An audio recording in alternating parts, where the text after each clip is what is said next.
15 ways to make a complete mess of your NEBOSH IG2 or your NG2 risk assessment. Big fat mistake number 8, losing count of fingers now, putting a hazard in the wrong category. So let's look at this. We've got rolls, work-related upper limb disorders, otherwise known as rolls. Moving of heavy weight machines during gym reorganization. Staff could suffer a strain during the pushing, moving of the machines. All staff receive manual handling training. Manual handling training. Rolls. That's the wrong category. Correct category would be manual handling. Manual handling. Now, if you study the rolls topic, that was funny the first time, maybe, definitely not the 8th time. If you study the rolls tutorials, it's all about, say, repetitive movements, awkward postures. It's not about manual handling as such. This hazard here is about moving of heavy weight machines. Moving, pushing, pulling, carrying, those are manual handling activities, so that would belong in a different category. Now, this idea of hazard categories can sometimes be a little bit tricky because some hazards belong in different categories. For example, if you had a drill, it creates noise, it creates vibration, it creates dust, it creates various mechanical hazards, and so a drill, you'd have to choose, like, what hazard am I risk assessing in this with this drill, or which ones and which categories do those hazards belong to? Sometimes people get very confused by this. Let's take a forklift as an example. Let's say you have a forklift in your business.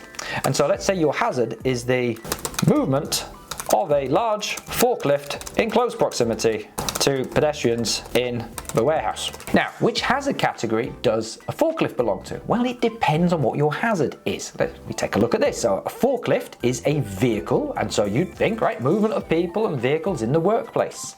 And in that particular situation, where it's about the movement of a vehicle close to people, and it's an issue of collision, say, in your who might be harmed and how, that is the right category. But forklifts can also belong to other categories as well. Let's change the hazard. Let's say the hazard isn't about the movements. Let's say it's the FLT used to load and unload heavy goods vehicles. That's a different hazard, isn't it? With potential to drop loads. Now, all of a sudden, we have a completely different hazard, and this is more about load handling equipment. We have a look here. Load handling equipment. That's an element 6 hazard category. That's about cranes, elevators, and conveyor belts, and very different hazard. This is all about how do you stop loads from falling. It's not about collisions with people and structures. And so here it would be a different who might be harmed and how. Here we would write something in along the lines of, falling objects, falling loads, crushing, etc. You'd talk about those types of things. So you might have 2 forklift hazards. You might have the movement of the forklift around the people, and your controls will be trained forklift driver, high-vis jackets, barriers and so on, walkways.